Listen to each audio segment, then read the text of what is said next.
pagi Pak Denis, bagaimana kabarnya hari ini? Selamat pagi juga, alhamdulillah kabar saya sehat.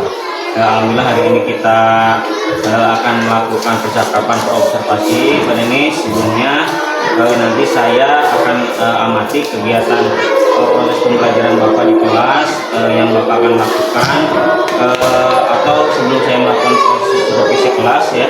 Adapun tujuan yang dilakukan untuk supervisi kelas adalah untuk mengetahui dan mengevaluasi jalannya proses pembelajaran yang Bapak lakukan di kelas, dan kenapa kita melakukan percakapan observasi ini sebagai persiapan awal Bapak dalam nanti melakukan proses pembelajaran agar lebih siap dan percaya diri lagi Pak. Selanjutnya Bapak, yang pertama saya akan menanyakan apa tujuan pembelajaran yang kira-kira Bapak akan capai. Berdasarkan RKP yang saya buat, tujuan pembelajaran yang saya capai yaitu setelah mempelajari materi ini, siswa mampu memahami cara melihat pekerjaan program produktif. Baik Bapak, kemudian selanjutnya Bapak, apa rencana pembelajaran yang akan Bapak terapkan di dalam kelas, dari strategi pembelajaran, metode atau media yang akan Bapak gunakan dalam proses pembelajaran?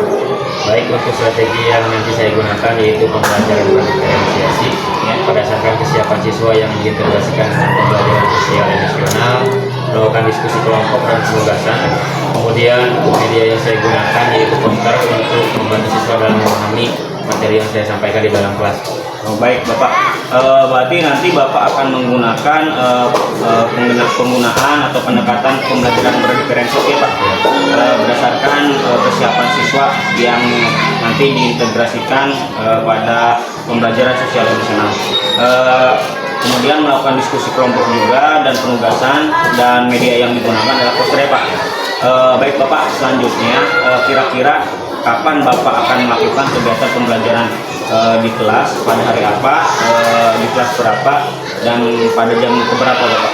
Saya akan melakukan proses pembelajaran ini di hari Rabu dan di kelas 3 pada jam pembelajaran jam pertama dan kedua.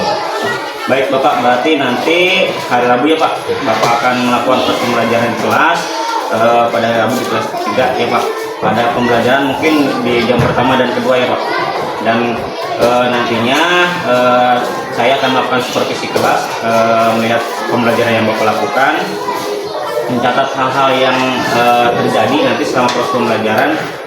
Kemudian Bapak, setelah melaksanakan proses pembelajaran di kelas, selanjutnya kita akan melakukan percakapan pasca observasi yang nanti akan didampingi oleh pengajar praktik Bapak. Ya, baik Pak. Ya. Baik Bapak, sebelum saya akhiri Bapak kegiatan percakapan observasi ini, kira-kira apa yang Bapak dapatkan dari hasil percakapan hari ini Bapak? Yang saya dapatkan dari kegiatan percakapan kali ini yaitu saya menjadi lebih siap dan mendapatkan gambaran untuk kegiatan pembelajaran yang nanti akan saya lakukan di kelas, dan saya menjadi tahu apa yang harus saya persiapkan dari sekarang Pak.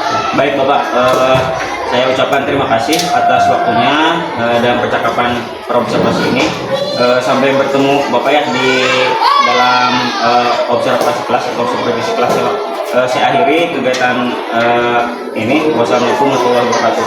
Baik Bapak, waalaikumsalam warahmatullahi wabarakatuh.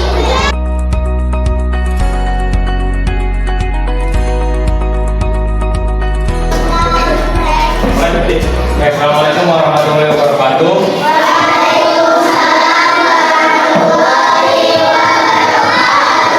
Selamat pagi anak-anak. Apa kabarnya hari ini? Alhamdulillah kita semua dalam keadaan sehat, sehingga pada hari ini kita bisa melaksanakan proses pembelajaran. Nah, Bapak mau bertanya dulu, hari ini siapa yang tidak masuk?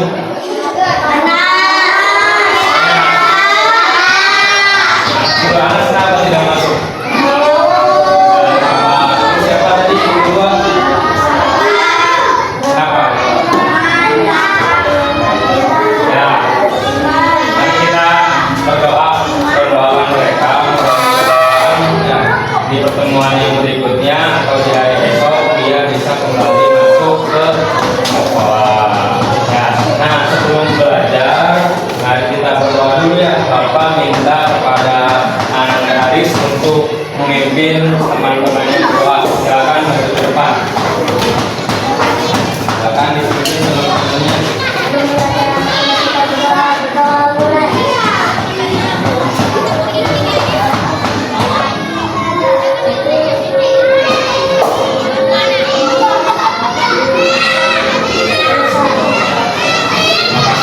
Haris, silakan. Nah, anak-anak, hari ini Bapak akan menyampaikan materi mengenai cara menjaga kebersihan alat reproduksi. Nah, tujuan pembelajarannya adalah nanti setelah kalian belajar atau mempelajari materi ini, kalian dapat mengetahui ya cara menjaga organ reproduksi. Nah, paham ya, itu tujuan pembelajaran. Di depan coba kalian lihat ya, Bapak mempunyai sebuah poster. Ini adalah poster ya cara menjaga kebersihan atau kesehatan alat reproduksi. Di sini ada 5 gambar. Yang pertama di sini ada gambar apa? Celana ya.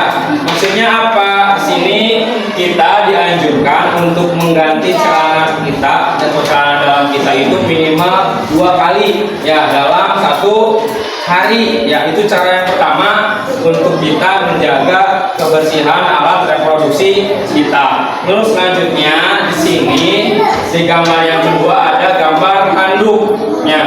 Maksudnya apa? Ya, kita dianjurkan untuk menggunakan handuk yang bersih, kering dan tidak lembab ketika membersihkan organ reproduksi kita. Ya.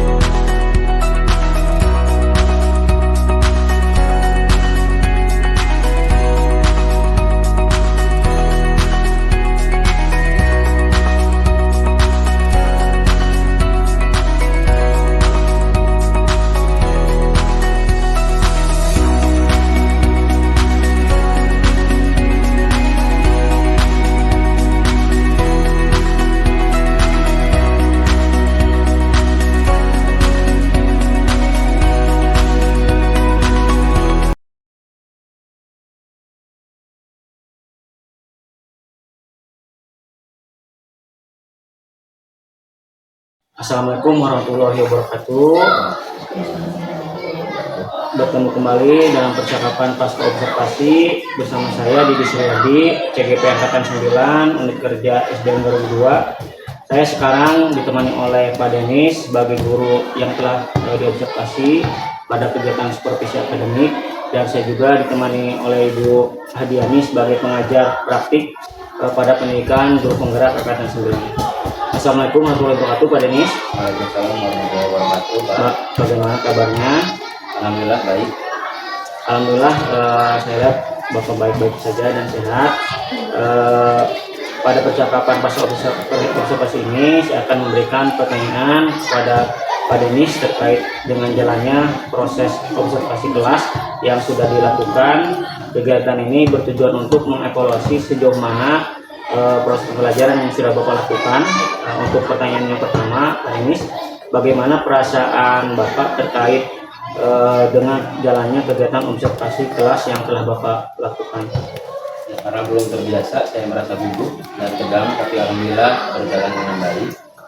Alhamdulillah sudah berjalan dengan baik ya Pak. Kemarin bisa diceritakan kembali area pengembangan apa yang Bapak lakukan di dalam kelas, kemudian langkah-langkah apa atau tahapan-tahapan apa yang sudah Bapak lakukan di dalam kelas? Tahapan yang pertama saya membuat perangkat pembelajaran, kemudian untuk area pengembangan saya fokuskan pada area pengetahuan dan juga area keterampilan. Baik, berarti area pengembangan berkaitan dengan pengetahuan dan keterampilan ya Pak. Menurut Bapak sejauh mana area pengembangan yang sudah Bapak sampaikan tadi, apakah sudah berhasil dilakukan dalam proses pembelajaran di kelas? Alhamdulillah menurut saya berjalan dengan baik, namun saya rasa masih ada kekurangan dan perlu diperbaiki, Pak. Betul. Baik Pak, jadi sudah dilakukan dengan baik dan sudah berjalan sesuai dengan tetapi masih ada kekurangannya Pak. Oke. Menurut Bapak apa kekurangan atau mungkin kendala-kendala yang Bapak hadapi pada saat melakukan proses pembelajaran di kelas? Kekurangan atau hambatan adalah masih ada beberapa siswa yang belum terlibat sepenuhnya dalam kegiatan belajar di kelas, yang artinya siswa tersebut kurang aktif dalam proses pembelajaran. Ya, jadi seperti itu ya Pak, masih terdapat beberapa siswa yang kurang aktif atau tidak terlibat dalam proses pembelajaran dan mungkin hanya mengandalkan teman-temannya saja untuk mengerjakan tugas-tugasnya. Menurut Bapak, mengapa hal tersebut bisa terjadi? Menurut Bapak, mengapa siswa yang tidak aktif tersebut tidak mau terlibat dalam diskusi kelompok yang Bapak tugaskan tersebut? Saya merasa kurang tetap dalam pembagian kelompok belajar karena saya tidak mengelompokkan siswa berdasarkan minat belajar. Untuk bahan evaluasi kedepannya, saya akan melakukan pendekatan sesuai dengan minat belajar siswa. Saya juga akan membagi kelompok berdasarkan gaya belajar visual, gaya belajar auditori, dan gaya belajar kinestetik sehingga anak menjadi lebih nyaman sesuai dengan gaya belajarnya. Baik, itu adalah rencana ke depannya yang akan Bapak lakukan. Mudah-mudahan apa yang nanti Bapak rencanakan dapat terrealisasi dan memberikan proses pembelajaran yang lebih baik lagi dibandingkan dengan yang kemarin yang sudah Bapak lakukan. Kapan kira-kira Bapak akan melakukan perubahan dengan rencana yang Bapak tadi sampaikan? Insya Allah akan saya lakukan secepatnya agar para siswa dapat lebih nyaman dalam belajarnya, Pak. Mudah-mudahan apa yang Bapak rencanakan tadi bisa secepatnya direalisasikan. Baik, selanjutnya saya akan memberi kesempatan kepada Ibu Adiani sebagai pengajar praktik untuk memberikan umpan balik atau tanggapan terkait dengan jalannya kegiatan pasca observasi. Terima kasih kepada Bapak Didi yang sudah memberikan kesempatan kepada saya selaku pengajar praktik. Saya akan memberikan umpan balik tentang percakapan observasi kegiatan supervisi akademik. Setelah saya membaca Bapak sudah melakukan kita ya sesuai dengan kita, di mana Bapak sudah memberikan kata-kata penutup kepada yang diobservasi yaitu Bapak Denis, sehingga Bapak Denis itu bisa memberikan jawaban dan dari pertanyaan yang Bapak itu dan bisa mengeluarkan solusi tentang hambatan, kekurangan dan solusi dan itu sesuai dengan tujuannya dan sesuai dengan saya mengapresiasi kepada Bapak untuk tetap semangat dan mengarahkan kembali kepada rekan-rekan yang lain. Begitu saja komentar dari saya. Wassalamualaikum warahmatullahi wabarakatuh. Waalaikumsalam warahmatullahi wabarakatuh. Terima kasih kepada Ibu Adiani sebagai pengajar praktik yang sudah memberikan umpan balik terkait kegiatan observasi yang telah dilakukan. Baik, akhirnya rangkaian kegiatan supervisi akademik telah dimulai dari mulai kegiatan percakapan observasi dan juga percakapan pasca observasi. Saya ucapkan terima kasih kepada Ibu Adiani sebagai pengajar praktik dan juga kepada Bapak Denis yang sudah diobservasi. Saya akhiri. Wassalamualaikum warahmatullahi wabarakatuh.